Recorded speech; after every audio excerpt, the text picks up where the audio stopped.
No vídeo de hoje eu vou fazer uma observação sobre o livro 1984 e também Admirável Mundo Novo e a ausência da família nesses dois livros. Tanto em 1984 quanto em Admirável Mundo Novo, nós vemos uma eliminação da afetividade, do casamento e da família. É claro que em 1984 nós temos um mundo totalmente diferente de Admirável Mundo Novo no sentido da própria elaboração da história.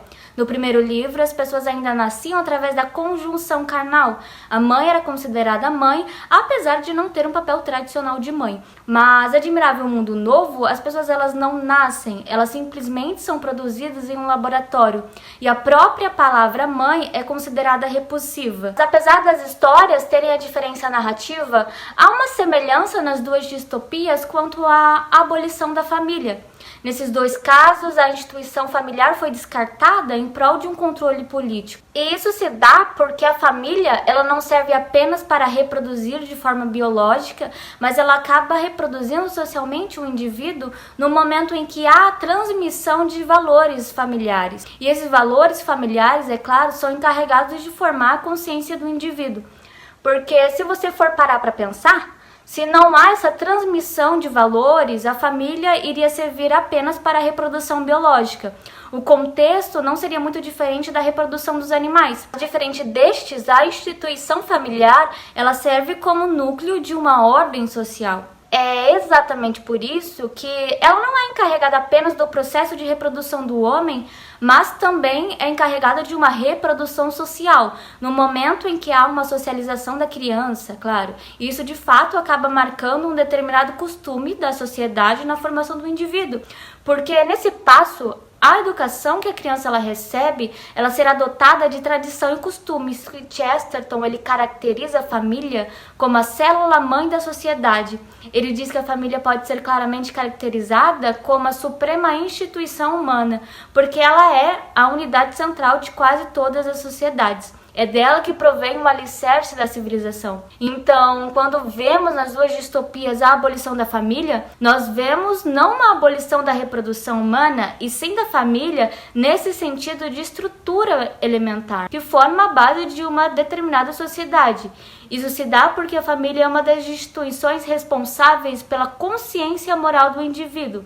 E nesse sentido, a ausência da instituição familiar, mãe, pai, filho, há a necessidade do Estado interligar essa relação social e assim obter controle sobre a consciência moral do indivíduo, já que não resta família.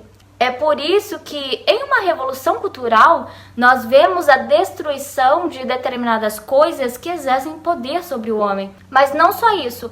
Há necessidade dessa coisa exercer poder sobre a mentalidade dos homens. Então, para acabar com a ordem estabelecida através da família, não basta fazer uma revolução política ou acabar com um determinado regime exterior e colocar um partido revolucionário e controlar um determinado lugar. Há necessidade de uma transformação cultural. E para isso acontecer, precisa haver uma transformação da moral por trás da ordem formada pela família.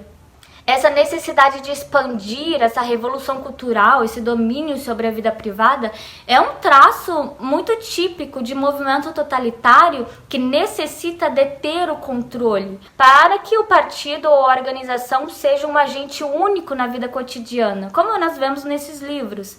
Na vida prática, esse controle familiar se dá pela infiltração do marxismo na instituição. Essa divisão política, econômica e social da vida pública, ela é levada para a vida privada, que desestabiliza a relação entre os indivíduos envolvidos. Como exemplo, nos dias de hoje, há luta de sexo dentro do casamento, há uma relação instável entre os pais e filhos, que instiga os envolvidos ao rompimento dessa estrutura.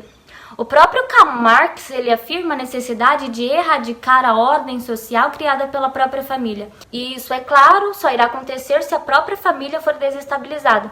Para ele, a família representa um nível micro a luta de classe que acontece na macroestrutura. Então, determinadas revoluções só iriam acontecer se as famílias fossem desestruturadas. É por isso que tanto em 1984 quanto em Admirável Mundo Novo, a família já não representa mais aquilo que nos representa hoje. Em 1984, a família é uma mera forma de reprodução humana E em Admirável Mundo Novo nem existe mais a estrutura familiar. Isso porque quando há uma instituição familiar, o Estado ele não tem domínio de fato sobre cada indivíduo que faz parte dessa estrutura. É por isso que para o Estado deter o controle sobre o indivíduo, ele precisa desestabilizar a raiz que controla esse indivíduo, que é a família. E o vídeo de hoje foi esse, eu espero que vocês tenham gostado. Se você gosta desse tipo de vídeo, dá like nesse vídeo, faça um comentário se você leu 1984 e Admirável Mundo Novo, que eu quero saber a sua experiência de leitura. Deus abençoe vocês e tchau, tchau!